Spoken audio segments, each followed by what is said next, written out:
أعوذ بالله من الشيطان الرجيم. بسم الله الرحمن الرحيم.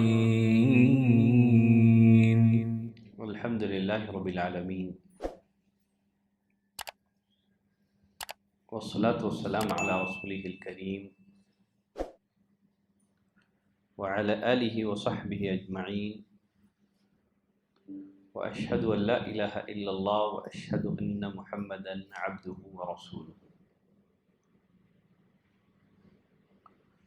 جب نبی کریم صلی اللہ علیہ وسلم نے علانیہ دعوت و تبلیغ کا آغاز کیا تو مشرکین مکہ نے اسلامی دعوت کا کام تمام کرنے کے لیے لوگوں کو دین اسلام سے روکنے کے لیے بہت سارے حربے استعمال کیے۔ آج کی کلاس میں مشرکین کے ان حربوں کا ذکر کیا جائے گا، ان کی ان تدابیر اور چالوں کا ذکر کیا جائے گا۔ اسلامی دعوت کا کام تمام کرنے کے لیے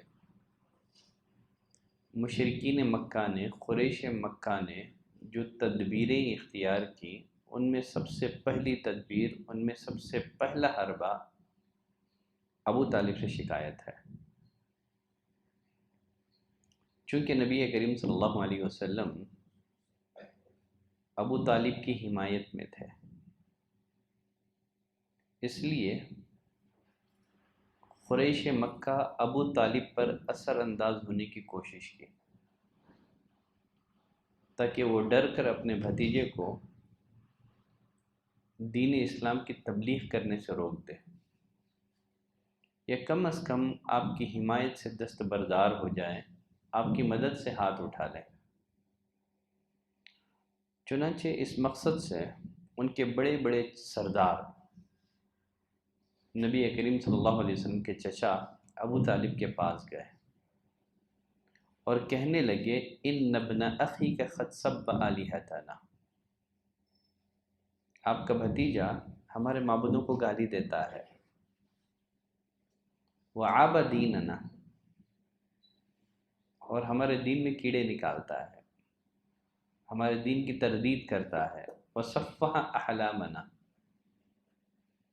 ہمیں بیوقوف بتاتا ہے، ہماری عقلوں کو بیوقوف بتاتا ہے، اور ہمارے آبا و اجداد کو گمراہ قرار دیتا ہے۔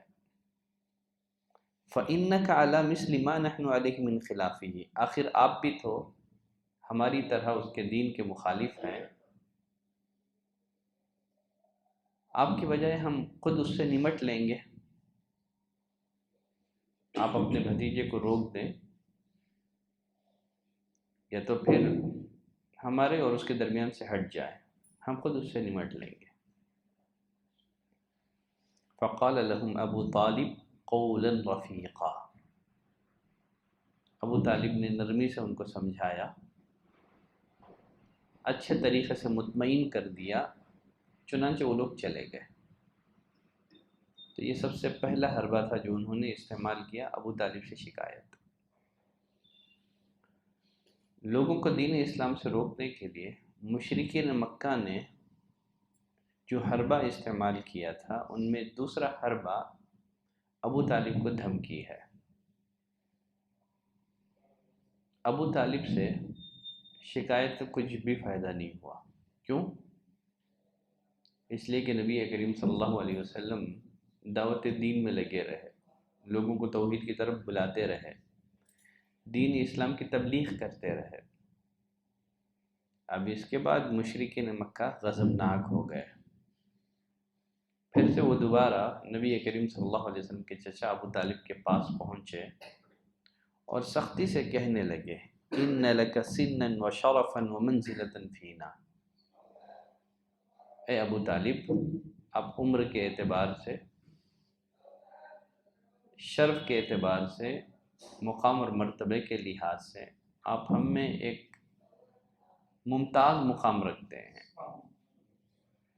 وَإِنَّا قَدِ اسْتَنْهَيْنَاكَ مِنْ ابْنِ أَخِيكَ، ہم نے آپ سے پہلے ہی کہا تھا کہ آپ اپنے بھتیجے کو روک لیں، مگر آپ نے روکا نہیں۔ اب مزید ہم سے صبر نہیں ہوگا۔ آپ کا بھتیجا جو ہمارے معبودوں کو برا بھلا کہتا ہے، ہمارے آبا و اجداد کو گمراہ قرار دیتا ہے، ہمیں بیوقوف کہتا ہے، مزید ہم سے صبر نہیں ہوگا۔ آپ اسے روک دیں، بصورت دیگر آپ کے ساتھ ہماری جنگ ہوگی، اور وہ جنگ اتنا فیصلہ کن ہوگی کہ دونوں فریق میں سے کوئی ایک فریق ختم ہو جائے۔ آپ اپنے بھتیجے کو روک دیں، ورنہ فیصلہ کن جنگ ہوگی۔ ابو طالب نے جب یہ صورتحال دیکھی کہ معاملہ اس حد تک پہنچ گیا ہے، گھبرا گئے، پریشان ہو گئے۔ یقیناً ابو طالب کے لیے اپنی قوم سے دشمنی مول لینا آسان نہیں تھا، ان کے لیے بڑا مشکل تھا، اور ابو طالب اس چیز کو بھی برداشت نہیں کرتے تھے کہ آپ اپنے بھتیجے کو مجرموں کے حوالے کر دیں۔ چنانچہ ابو طالب نے نبی کریم صلی اللہ علیہ وسلم کو بلایا، کہا یا ابن اخی ان قومک قد جاؤنی، اے میرے بھتیجے، ابھی تمہاری قوم میرے پاس آئی تھی اور انہوں نے یہ باتیں کہی ہیں۔ اور ساتھ ہی ساتھ ابو طالب نے کہا کہ اے بھتیجے، مجھ پر اور اپنے آپ پر رحم کرو، وَلَا تَحْمِلْنِي مِنَ الْأَمْرِ مَا لَا يُطِيقُ، مجھ پر اتنا بوجھ نہ ڈالو کہ میں اٹھا نہ سکوں، مجھ پر بھی رحم کرو اور اپنے آپ پر بھی رحم کرو۔ ابو طالب کے انداز گفتگو سے نبی کریم صلی اللہ علیہ وسلم کو اندازہ ہو گیا کہ مزید ابو طالب میری مدد نہیں کریں گے، یہ میری مدد سے ہاتھ اٹھانا چاہتے ہیں۔ چنانچہ نبی کریم صلی اللہ علیہ وسلم نے کہا یا عمی، اے میرے چچا جان، واللہ لو وضع الشمس فی یمینی والقمر فی یساری، اللہ کی قسم اگر یہ لوگ میرے دائیں ہاتھ میں سورج اور بائیں ہاتھ میں چاند رکھتے ہیں، الا ان اترک ذاک الامر، کہ میں دعوت و تبلیغ چھوڑ دوں، ترک کر دوں، یہ نہیں ہو سکے گا، یہاں تک کہ اللہ تعالیٰ اپنے دین کو غالب کرے یا تو میں اسی راستے میں ہلاک ہو جاؤں، میں دعوت دین سے رکنے والا نہیں، چاہے جو بھی ہو جائے۔ اب اس کے بعد کیا ہوا؟ نبی کریم صلی اللہ علیہ وسلم کی آنکھوں سے شدت جذبات سے آنسو جاری ہو گئے۔ آپ صلی اللہ علیہ وسلم اٹھے، جب واپس جانے لگے تو ابو طالب نے نبی کریم صلی اللہ علیہ وسلم کو بلایا، کہا اذهب یا ابن اخی، اے میرے بھتیجے جا، فقل ما احببت، تو جس بات کی تبلیغ کرنا چاہتا ہے تو اس بات کی تبلیغ کر، میں تجھے کبھی بے یار و مددگار نہیں چھوڑوں گا، میں برابر تیری مدد کرتا رہوں گا۔ دیکھیے اس روایت کی چین میں محققین نے کلام کیا ہے، لیکن اس معنی کی اور ایک روایت ہے، ابن اسحاق میں یہ روایت موجود ہے، جب مشرکین مکہ نے ابو طالب کو دھمکی دی تو ابو طالب نے عقیل کو بھیجا، اپنے لڑکے عقیل کو بھیجا تاکہ وہ جا کر کے نبی کریم صلی اللہ علیہ وسلم کو بلا لائے۔ چنانچہ جب نبی کریم صلی اللہ علیہ وسلم ابو طالب کی خدمت میں حاضر ہوئے تو ابو طالب کہنے لگے بھتیجے، تمہاری قوم کے لوگ کہتے ہیں کہ تم ان کی مجلسوں میں اور بیت اللہ میں تکلیفیں دیتے ہو، آپ اپنی قوم کے لوگوں کو تکلیف نہ دو۔ چنانچہ نبی کریم صلی اللہ علیہ وسلم نے سورج کی طرف دیکھا، چچا سے کہا کہ آپ سورج کو دیکھتے ہیں؟ چچا نے کہا ہاں۔ تب نبی کریم صلی اللہ علیہ وسلم نے فرمایا جس طرح آپ سورج سے کوئی شعلہ نہیں لا سکتے، اسی طرح میں بھی اپنا کام چھوڑ نہیں سکتا، میں اس امر کو ترک نہیں کر سکتا چاہے جو بھی ہو جائے۔ یہ میرے لیے ناممکن ہے کہ میں اپنے اس فریضے سے غفلت کروں، لاپرواہی برتوں، یہ تو مجھ سے نہیں ہوگا۔ چنانچہ اس کے بعد ابو طالب سرداران قریش سے کہنے لگے اللہ کی قسم میرے بھتیجے نے کبھی کوئی غلط بات نہیں کہی ہے، جاؤ چلے جاؤ۔ تو یہ روایت صحیح ہے، شیخ البانی رحمۃ اللہ علیہ نے اس روایت کو حسن قرار دیا ہے۔ دیکھیے مشرکین مکہ کے مقابلے میں نبی کریم صلی اللہ علیہ وسلم نے جو موقف اپنایا تھا وہ وحی الہی کی روشنی میں تھا، لیکن ابو طالب نے جو موقف اختیار کیا تھا وہ بڑا تعجب خیز تھا۔ سوال یہ ہے ابو طالب کو کس چیز نے اتنا جری بنا دیا تھا؟ وہ اپنی قوم کی دشمنی مول لینے کے لیے آمادہ ہو گئے تھے، لیکن اپنے بھتیجے کو بے یار و مددگار چھوڑ دینا انہیں منظور نہیں تھا۔ علامہ ابن کثیر رحمۃ اللہ علیہ فرماتے ہیں کہ اللہ تعالیٰ نے ابو طالب کے دل میں نبی کریم صلی اللہ علیہ وسلم کی محبت کوٹ کوٹ کر بھر دی تھی، اور یہ جو محبت تھی نا شرعی نہیں تھی، فطری تھی۔ لکھتے ہیں کہ ابو طالب کا اپنے آبا و اجداد کے دین پر قائم رہنا، باقی رہنا، یہ بھی ایک اللہ کی ایک عظیم حکمت کے تحت تھا۔ اگر ابو طالب مسلمان ہو جاتے، اسلام قبول کر لیتے، تو یقیناً قوم کے لوگ ابو طالب کا احترام نہیں کرتے۔ قوم کے لوگ ابو طالب کا جو احترام کر رہے تھے، انہیں جو عزت دے رہے تھے، اس کی وجہ یہ تھی کہ وہ ان کے دین پر قائم تھے۔ اگر ابو طالب مسلمان ہو جاتے تو یقیناً ان کی قوم کے لوگ ابو طالب کو عزت نہیں دیتے تھے، ان کے مقام اور مرتبے کی قدر نہیں کرتے تھے۔ گویا اس میں بھی اللہ کی بہت بڑی حکمت ہے۔ خیر چلیں آگے بڑھتے ہیں۔ اسلامی دعوت کا کام تمام کرنے کے لیے، لوگوں کو دین اسلام سے روکنے کے لیے مشرکین مکہ نے جو حربے استعمال کیے، ان میں سے ایک حربہ جو تھا نا، جھوٹے الزامات۔ ان لوگوں نے نبی کریم صلی اللہ علیہ وسلم پر کئی ایک جھوٹے الزامات لگائے۔ آپ پر ایک الزام یہ لگایا گیا کہ آپ پاگل ہیں، جیسے اللہ نے فرمایا وَقَالُوا، ان لوگوں نے کہا، مشرکین نے کہا، مجرموں نے کہا، یا ایہا الذی نزل علیہ الذکر انک لمجنون، اے وہ جس پر ذکر اتارا گیا ہے تو پاگل ہے۔ تو نبی کریم صلی اللہ علیہ وسلم کو پاگل کہا گیا، اور ایک جگہ اللہ نے فرمایا وَيَقُولُونَ إِنَّهُ لَمَجْنُونَ، وہ لوگ کہتے ہیں یہ شخص تو پاگل ہے۔ سورہ قلم میں اللہ نے فرمایا مَا أَنْتَ بِنِعْمَةِ رَبِّكَ بِمَجْنُون، اب اپنے رب کے فضل سے مجنون نہیں ہے۔ تو لوگوں کو آپ سے متنفر کرنے کے لیے آپ کو پاگل کہا گیا۔ ساتھ ہی ساتھ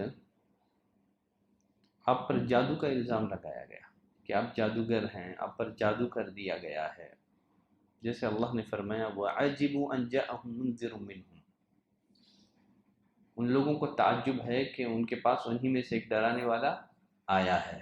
وَقَالَ الْكَافِرُونَ، کافروں نے کہا هَذَا سَاحِرٌ كَذَّابٌ، یہ جھوٹا جادوگر ہے۔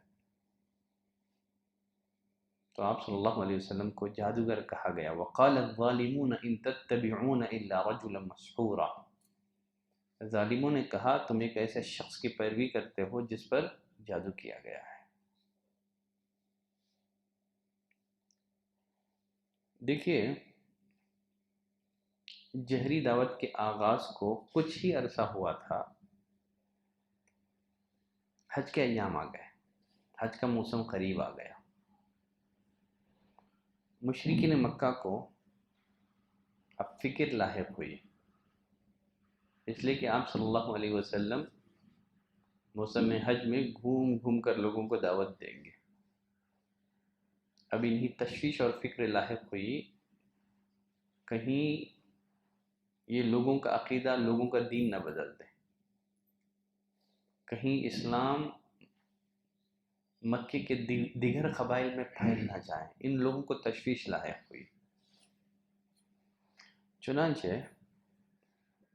قریش مکہ کا ایک وفد، ایک جماعت ولید بن مغیرہ کے پاس آئی. ولید بن مغیرہ یہ تھوڑا عمر میں بڑا تھا، سردار قسم کا تھا. چنانچہ جب یہ لوگ ولید بن مغیرہ کے پاس آئے، ولید بن مغیرہ نے کہا کہ دیکھو حج کا موسم قریب آ رہا ہے،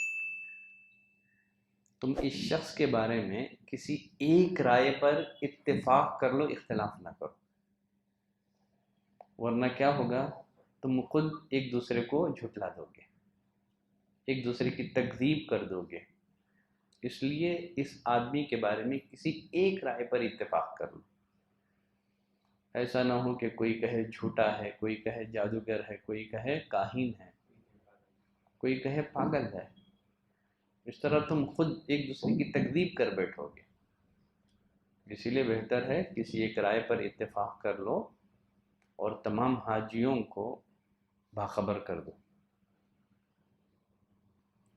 ان لوگوں نے کہا فَأَنْتَ يَا أَبَا شَمْسٍ فَقُلْ وَأَقِمْ لَنَا رَأْيًا نَقُولُ بِهِ. اے عبد شمس، آپ ہی کو یہ رائے طے کر دیں، ہم آپ کی رائے کو اختیار کر لیں گے.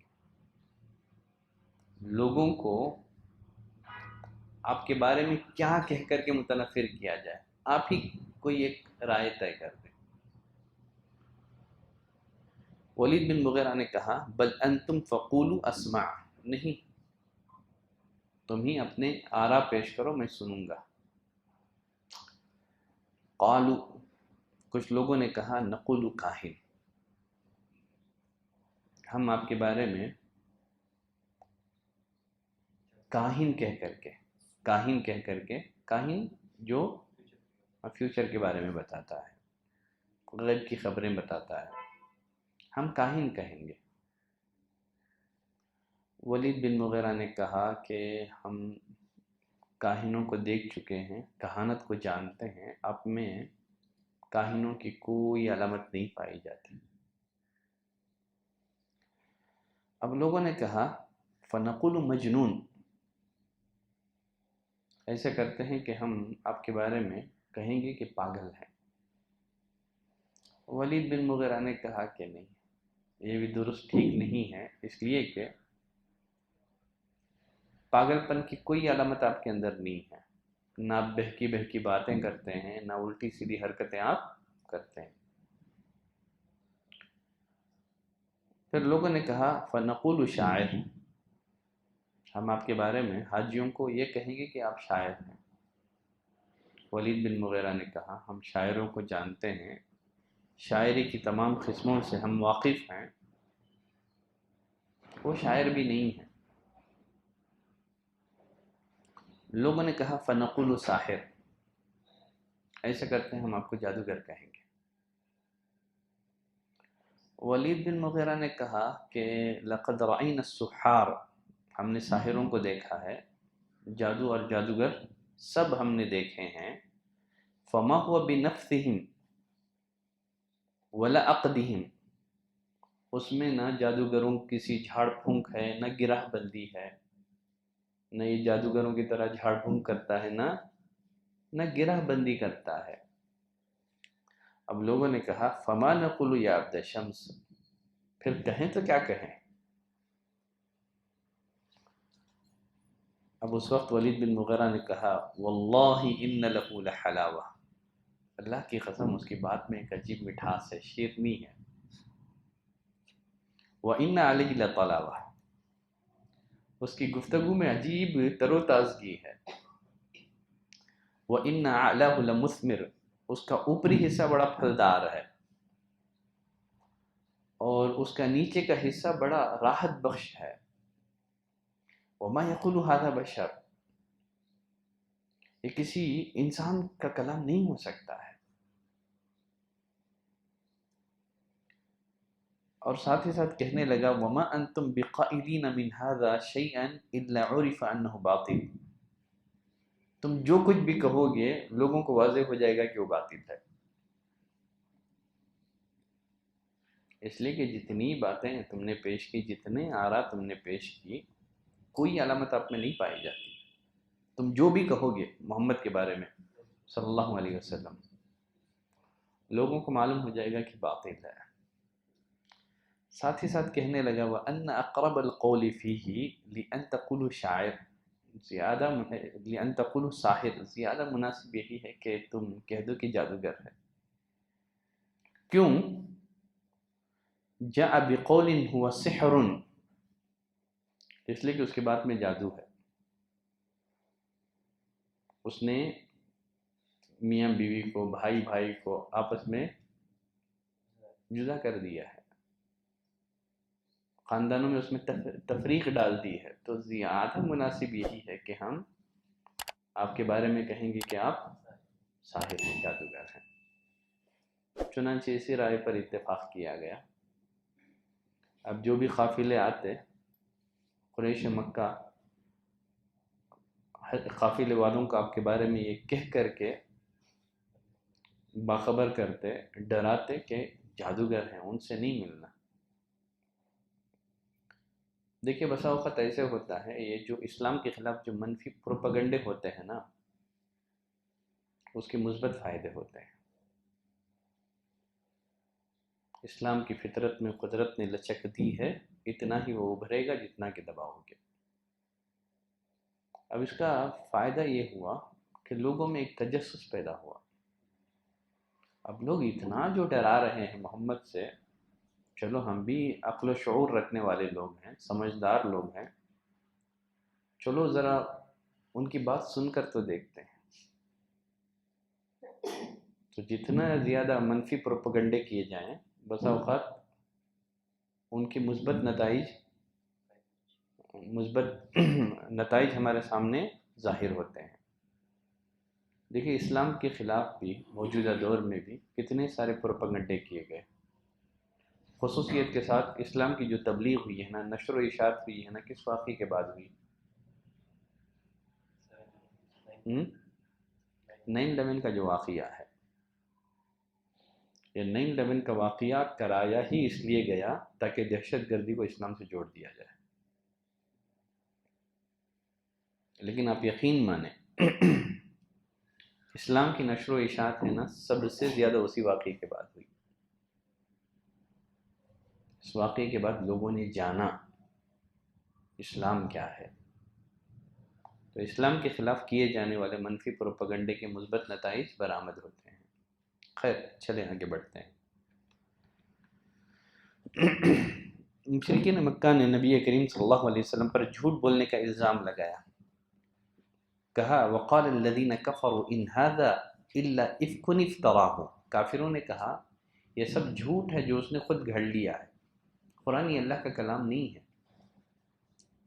یہ محمد کی اپنی تخلیق ہے صلی اللہ علیہ وسلم، محمد نے خود اس کو گھڑ لیا ہے صلی اللہ علیہ وسلم۔ قد چلیں آگے بڑھتے ہیں۔ مشرکین مکہ نے لوگوں کو دین اسلام سے روکنے کے لیے جو حربے استعمال کیے، ان میں چوتھا حربہ جو ہے نا، مذاق، استہزاء، تان اور تشنیع۔ اس کا مقصد کیا ہے؟ نبی کریم صلی اللہ علیہ وسلم اور مسلمانوں کے حوصلے پست ہو جائیں۔ چنانچہ جب کبھی وہ غریب مسلمانوں کو دیکھتے، کمزور مسلمانوں کو دیکھتے، تو از راہ مذاق، از راہ تمسخر کہا کرتے تھے، یہ دیکھو زمین کے بادشاہ آ گئے، مزید یہ لوگ کہا کرتے تھے کیا یہ وہ لوگ ہیں جنہیں اللہ تعالیٰ نے ہمارے علاوہ چن لیا ہے؟ جسے اللہ نے فرمایا اَهَؤُلَاءِ مَنَّ اللَّهُ عَلَيْهِم مِّن بَيْنِنَا، کیا یہ وہ لوگ ہیں جن کو اللہ نے ہم سب کو چھوڑ کر کے احسان کے لیے چنا ہے؟ مزید جب کبھی وہ صحابہ کرام کو دیکھتے اور غصے اور انتقام کی نظر سے یوں دیکھتے گویا کھا جائیں گے، جیسے اللہ نے فرمایا ان الذین اجرموا كانوا من الذین آمنوا يضحكون، مجرم اہل ایمان پر، ایمان والوں پر ہنسی اڑایا کرتے تھے، ان کا مذاق کیا کرتے تھے، وَإِذَا مَرُّوا بِهِمْ يَتَغَامَزُونَ، جب ان کے پاس سے گزرتے تو آنکھوں سے اشارے کرتے تھے۔ تو اہل اسلام کا مذاق اڑانا، تمسخر کہنا، مشرکین مکہ نے اس ہنسی مذاق کی، طعنہ زنی کی اتنی کثرت کر دی کہ خود نبی کریم صلی اللہ علیہ وسلم کی طبیعت اس سے متاثر ہو گئی، اتنا زیادہ مذاق اڑایا گیا۔ چنانچہ اللہ تعالیٰ نے یہ آیت کریمہ نازل کی، فرمایا وَلَقَدْ نَعْلَمُ أَنَّكَ يَضِيقُ صَدْرُكَ بِمَا يَقُولُونَ، ہمیں معلوم ہے ان کی باتوں سے آپ کا سینہ تنگ ہو رہا ہے، ہم جانتے ہیں۔ پھر آگے اللہ تعالیٰ نے نبی کریم صلی اللہ علیہ وسلم کو علاج بتایا، کیسے ثابت قدمی آئے گی۔ اللہ نے کہا فَسَبِّحْ بِحَمْدِ رَبِّكَ، آپ اپنے پروردگار کی حمد کے ساتھ تسبیح بیان کیجیے، وَقُم مِّنَ السَّاجِدِينَ، سجدہ کرنے والوں میں سے ہو جائیے، یعنی نمازوں کا اہتمام کیجیے، وَاعْبُدْ رَبَّكَ حَتَّى يَأْتِيَكَ الْيَقِينُ، موت تک اپنے رب کی عبادت کیجیے۔ اور ساتھ ہی ساتھ اللہ نے نبی کریم صلی اللہ علیہ وسلم کو یہ بھی بتایا آپ اکیلے نہیں ہیں تاریخ اسلام میں جن کا مذاق اڑایا گیا ہے، وَلَقَدِ اسْتُهْزِئَ بِرُسُلٍ مِّن قَبْلِكَ، آپ سے پہلے رسولوں کا مذاق اڑایا گیا ہے۔ فَحَاقَ بِالَّذِينَ سَخِرُوا مِنْهُمْ مَا كَانُوا بِهِ يَسْتَهْزِئُونَ، جب انہوں نے رسولوں کا مذاق اڑایا وہ اللہ کے عذاب کی گرفت میں آ گئے۔ جو لوگ آپ کا مذاق اڑاتے ہیں یقیناً اللہ بھی کافی ہے، وہ بھی اللہ کے عذاب کی گرفت میں آ جائیں گے۔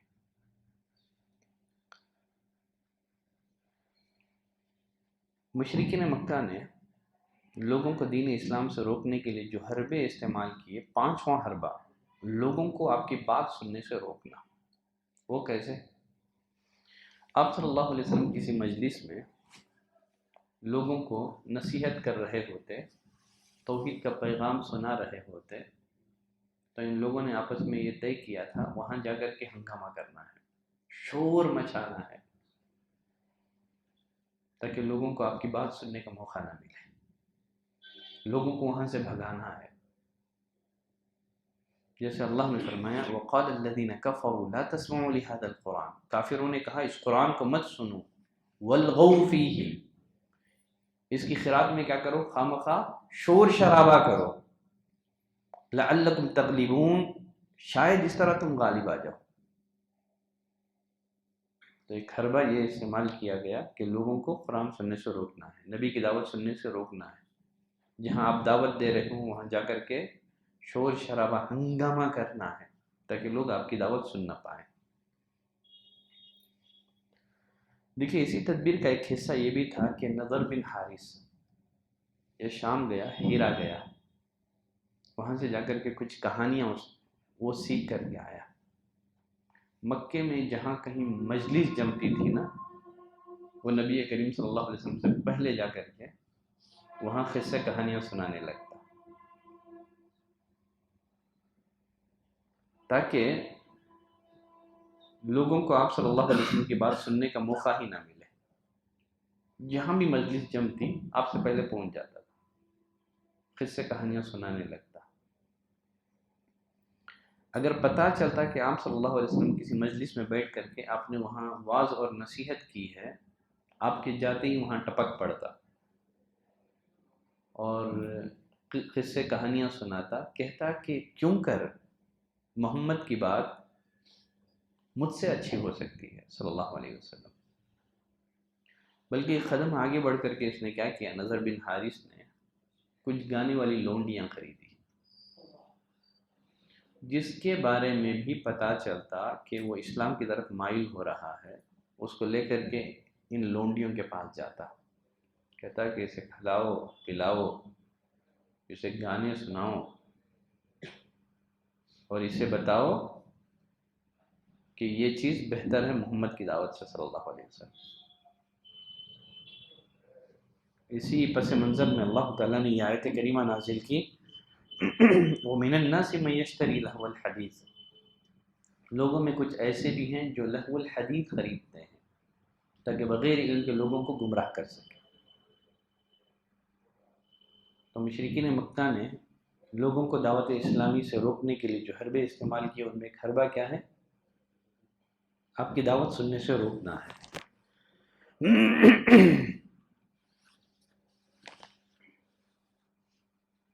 مشرکین مکہ نے لوگوں کو دین اسلام سے روکنے کے لیے یا لوگوں کو نبی کریم صلی اللہ علیہ وسلم سے متنفر کرنے کے لیے جو حربے استعمال کیے، ان میں ایک چھٹا حربہ تھا نا، نبی کریم صلی اللہ علیہ وسلم سے معجزات کا مطالبہ کرنا، آپ کو تنگ کرنا، معجزات کا مطالبہ۔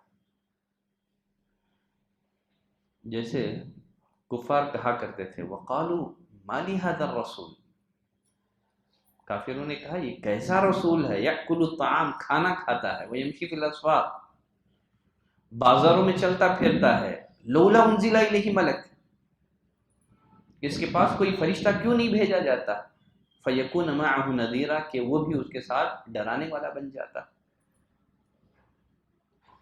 او یلقى الیہ کنز، یا اس کی طرف کوئی خزانہ اتارا جاتا، او تکون لہ جنۃ یأکل منہا، یا اس کا کوئی باغ ہوتا جس سے وہ کھایا کرتا۔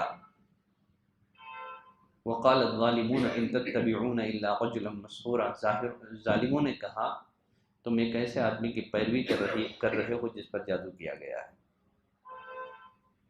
دیکھیے سورۃ الاسراء میں بنی اسرائیل جس کو کہتے ہیں، اللہ تعالیٰ نے اس سورت میں فرمایا وقالو، ان مشرکین نے کہا لن نؤمن لک حتی تفجر لنا من الارض ينبوعا، ہم تجھ پر ہرگز ایمان نہیں لائیں گے یہاں تک کہ تو ہمارے لیے زمین سے کیا کر دے، چشمہ جاری کر دے، او تکون لک جنۃ من نخیل وعنب، یہ تیرے لیے کھجور اور انگور کا باغ ہو، فتفجر الانہار خلالها تفجیرا، تو درمیان میں نہریں جاری کر دے، او تسقط السماء کما زعمت علینا کسفا، یا آسمان کو ٹکڑے ٹکڑے کر کے ہم پر گرا دے جیسا کہ تو نے دعویٰ کیا ہے، او تأتی باللہ والملائکۃ قبیلا، یا اللہ اور فرشتوں کو سامنے لے آئے، او یکون لک بیت من زخرف، یا تیرا گھر ہو اور وہ گھر کیسا ہو، موتیوں کا، سونے کا گھر ہو تیرا، ایمان لائیں گے اسی وقت جب تیرا گھر ہو وہ بھی موتیوں کا، سونے کا تیرا گھر ہو، او ترقی فی السماء، یا تو آسمان میں چڑھے، ہم تیرے چڑھنے کو دیکھ کر کے ایمان نہیں لائیں گے، حتی تنزل علینا کتابا نقرأہ، ایمان لانے کے لیے ضروری ہے کہ جب تم آسمان سے اترے تو تیرے ہاتھ میں ایک کتاب ہو جس کو ہم پڑھ سکیں۔ تو نبی کریم صلی اللہ علیہ وسلم سے معجزات کا مطالبہ کر کے آپ کو تنگ کرنا،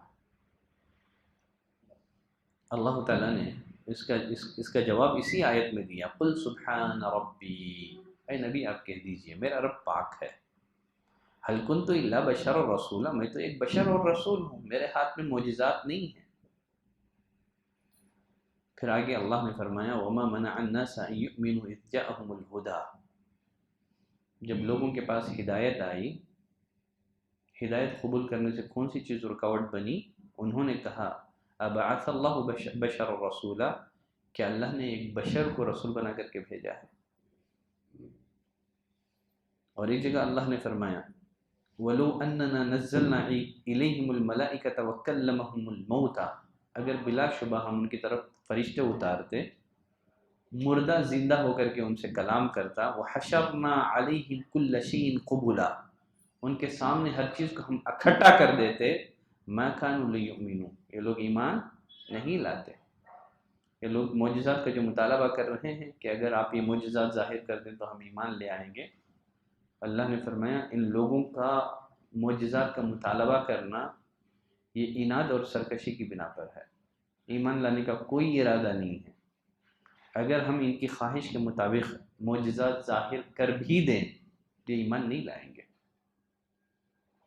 دیکھیں مسند احمد کی روایت ہے، قالت قریش للنبی صلی اللہ علیہ وسلم، ایک دفعہ قریش نے نبی کریم صلی اللہ علیہ وسلم سے کہا ادع لنا ربک، اے محمد آپ اپنے رب سے دعا کریں صلی اللہ علیہ وسلم، یجعل لنا الصفا ذهبا، یہ جو صفا پہاڑ ہے نا اللہ اسے سونے کا بنا دے، کیا ہوگا؟ فَإِنْ أَصْبَحَ ذَهَبًا اتَّبَعْنَاكَ، اگر آپ اللہ سے دعا کر کے صفا پہاڑ کو سونے کا پہاڑ بنا دیں تو یقیناً ہم ایمان لے آئیں گے۔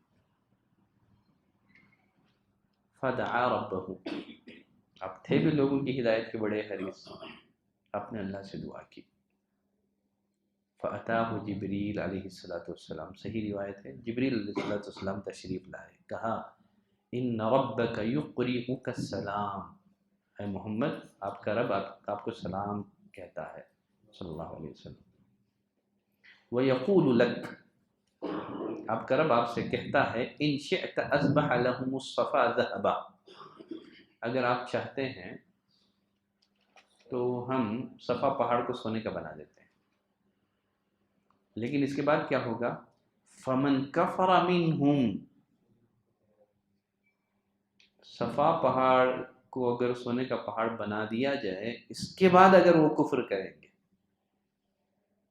عذبته عذابا لا اعذبه احدا من العالمین، میں انہیں ایسی سزا دوں گا اس جیسی سزا میں نے عالمین میں کسی کو نہیں دی ہوگی۔ وَإِن شِئْتَ فَتَحْتُ لَهُمْ بَابَ التَّوْبَةِ وَالرَّحْمَةِ، اگر آپ چاہتے ہیں تو میں ان کے لیے توبہ اور رحمت کا دروازہ کھلا رکھتا ہوں۔ کیا پسند کریں گے آپ؟ کہا نبی کریم صلی اللہ علیہ وسلم نے بل باب التوبۃ والرحمہ، اللہ میں چاہتا ہوں کہ توبہ اور رحمت کا دروازہ ان کے لیے کھلا رہے۔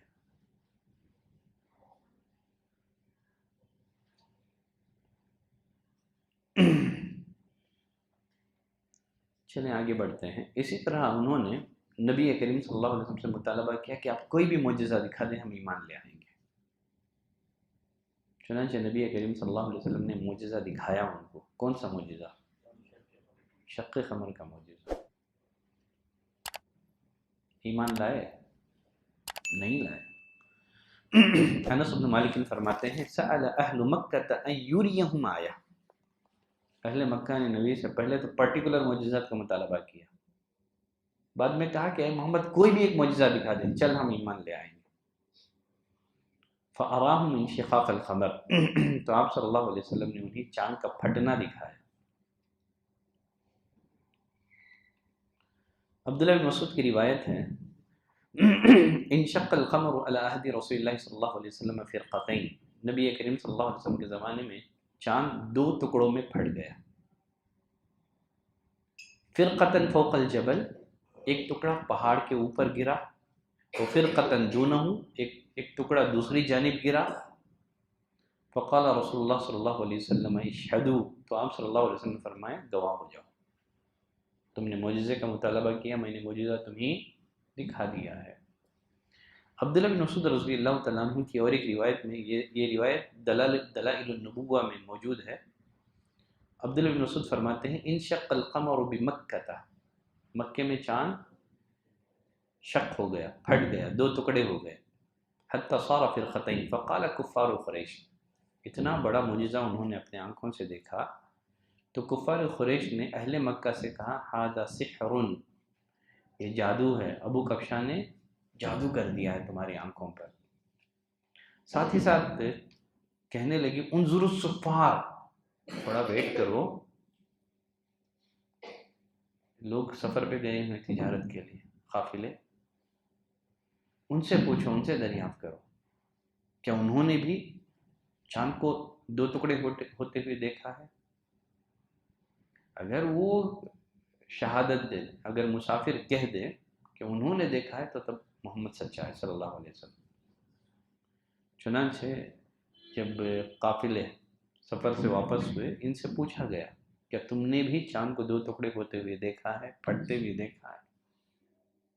لوگوں نے شہادت دی، قافلے والوں نے کہا کہ ہم نے بھی دیکھا ہے، ایمان نہیں لائے۔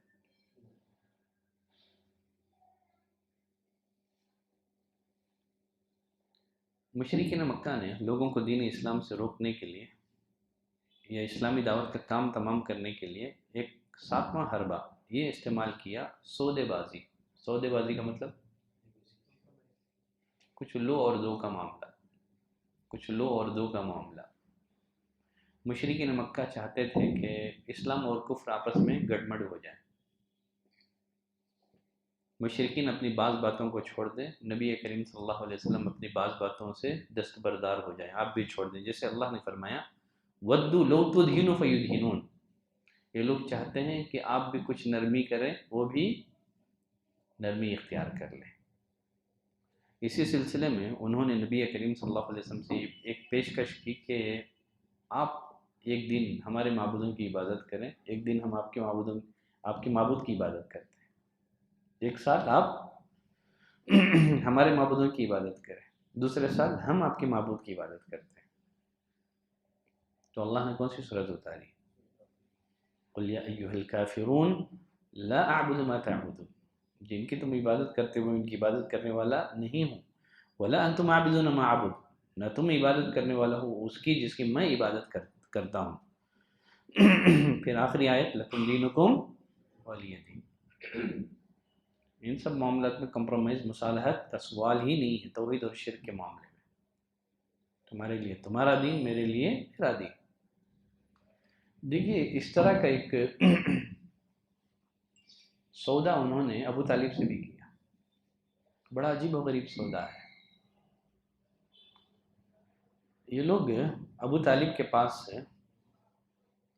ایک قریشی نوجوان جس کا نام تھا عمارہ بن ولید، اس کو لے کر کے آئے، کہا یا ابا طالب، اے ابو طالب، ان هذا الفتى انهد فتى في قریش واجمل، یہ جو لڑکا ہے نا عمارہ بن ولید، یہ قریش کا سب سے بہادر اور سب سے خوبصورت نوجوان ہے، آپ کیا کریں؟ فخذہ، آپ لے لیں اس کو، اور مزید آپ کو خون بہا بھی دیں گے، ہم آپ کو مزید دیت، خون بہا بھی دیں گے، دیت دیں گے آپ کو۔ یہ جو عمارہ بن ولید ہے نا، آپ اس کو اپنا لڑکا بنا لیں، آپ اس کو اپنا بیٹا بنا لیں۔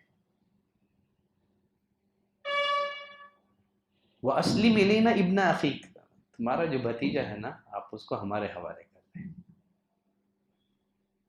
جس نے تمہارے دین کی، تمہارے آبا و اجداد کی دین کی مخالفت کی ہے، فرق جماعہ، اس نے لوگوں میں تفریق پیدا کر دی ہے، بھائی کو جدا کر دیا ہے۔ آپ عمارہ بن ولید کو اپنا بیٹا بنا لیں تو آپ کو بیٹا بھی مل گیا، خون بہا دیت سون بھی آپ کو مل گئے، آپ اپنا بھتیجا ہمارے حوالے کر دیں۔ کیا ہوگا؟ کیا کریں گے ہم محمد کا؟ فَنَقْتُلَهُ، ہم قتل کر دیں گے۔ اب یہ سننا تھا کہ مزید کہنے لگے فَإِنَّمَا هُوَ رَجْلٌ بِرَجْلٍ، انسان کے بدلے میں تم نے ایک انسان دے دیا۔ ابو طالب نے کہا وَاللَّهِ لَبِئْسَ مَا تَصُومُونَنِي، اللہ کی قسم کیا ہی برا سودا ہے جو تم مجھ سے کر رہے ہو۔ أَتُعْتُونِي ابْنَكُمْ، کیا تم مجھے اپنا بیٹا دو گے کہ میں اسے کھلاؤں پلاؤں؟ وَأُعْتِيَكُمْ ابْنِي، میں اپنا بیٹا تمہارے حوالے کروں کہ تم اسے قتل کر دو؟ کیا ہی برا سودا ہے جو تم مجھ سے کر رہے ہو۔ یہ سودے بازیاں۔ مشرکین مکہ نے لوگوں کو دین اسلام سے روکنے کے لیے جو حربے استعمال کیے، ان میں سے ایک حربہ جو ہے نا، یہودیوں سے رابطہ کر کے ان سے سوالات معلوم کرنا۔ قریش مکہ نے اپنے کچھ لوگ نضر بن حارث اور عقبہ بن ابی معیط، ان کی سرکردگی میں مدینہ بھیجا یہودیوں کے پاس۔ کیوں؟ تاکہ یہود سے مل کر ایسے سوالات سیکھ کر کے آئیں جن کا علم آپ صلی اللہ علیہ وسلم کو نہیں ہے، آپ کو عاجز کرنے کے لیے۔ یہود نے کہا کہ تم ان سے جو ہے نا اصحاب کہف کے بارے میں، ذوالقرنین کے بارے میں، روح کے بارے میں سوال کرو۔ چنانچہ یہودیوں سے یہ لوگ سوالات معلوم کر کے آئے۔ نبی کریم صلی اللہ علیہ وسلم سے جب اصحاب کہف کے بارے میں، ذوالقرنین کے بارے میں، روح کے بارے میں جب سوال کیا گیا تو اللہ تعالیٰ نے کون سی صورت اتاری؟ سورہ کہف۔ ان کے سارے سوالات کا جواب دے دیا گیا۔ مزید مشرکین مکہ نے لوگوں کو دین اسلام سے روکنے کے لیے جو حربہ استعمال کیا، ان میں سے ایک حربہ جو ہے نا لالچ بھی ہے۔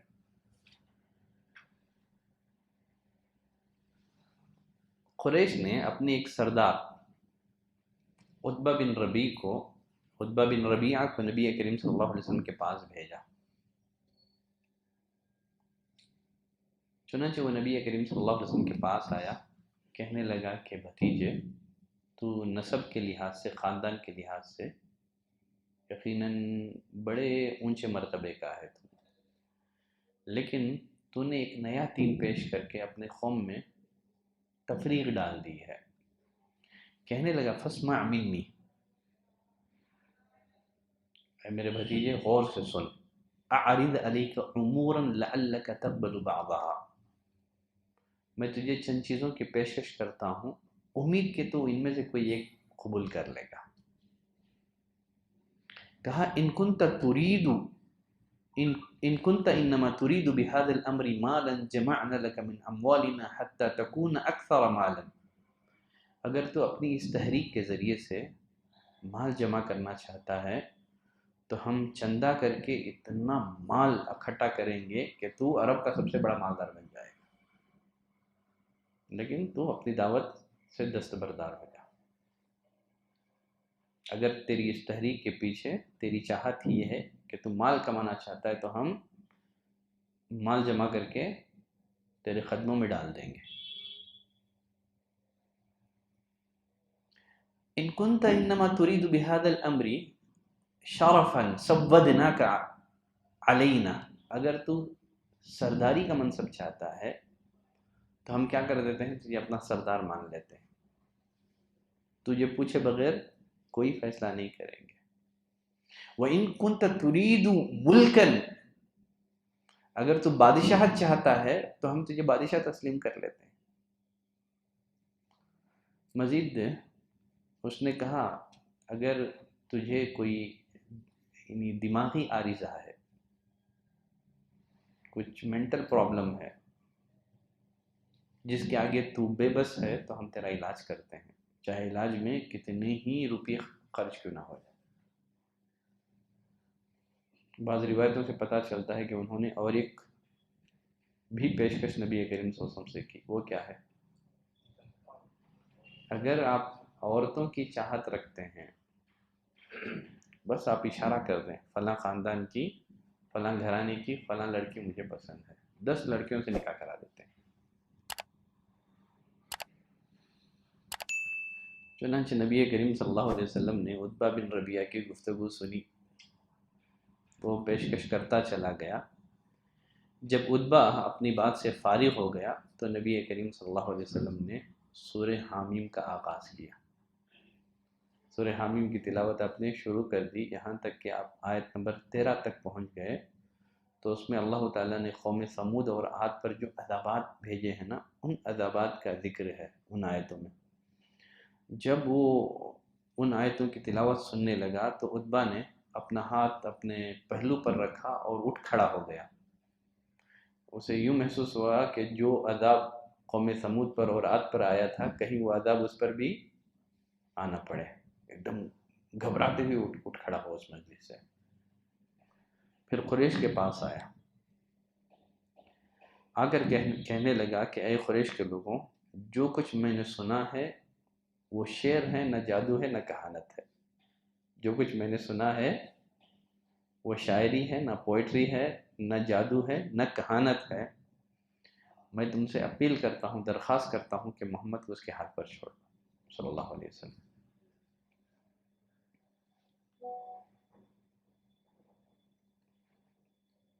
تو یہ سارے حربے مشرکین مکہ نے استعمال کیے، لیکن کچھ بھی نتیجہ نہیں ہے۔ آپ مسلسل دعوت کیے جا رہے ہیں، لوگوں کو اسلام کی طرف بلاتے جا رہے ہیں، دھیرے دھیرے لوگ مسلمان ہوتے جا رہے ہیں۔ اب اس کے بعد ان لوگوں نے اور ایک بڑا قدم اٹھایا۔ وہ بڑا قدم کیا ہے؟ اذیتیں، مسلمانوں کو اذیتیں پہنچانا۔ پھر اس کے بعد مسلمانوں کا معاشرتی بائیکاٹ بھی کیا گیا، آگے اس کا بھی تذکرہ آئے گا۔ اب یہ قدم آگے بڑھ کر کے انہوں نے نبی کریم صلی اللہ علیہ وسلم کو بھی اذیتیں پہنچائیں اور مسلمانوں کو بھی اذیتیں پہنچائیں۔ انشاءاللہ اگلی کلاس میں اسلام کی راہ میں صحابہ اکرام جن آزمائشوں سے گزارے گئے اس کی کچھ جھلکیاں آپ کی خدمت میں انشاءاللہ پیش کی جائیں گی۔ آج کے لیے اتنی گفتگو کافی ہے۔ صلی اللہ علی نبینا محمد وعلی آلہ وصحبہ وسلم تسلیما کثیرا۔ سبحانک اللہم وبحمدک، اشہد ان لا الہ الا انت، استغفرک واتوب الیک۔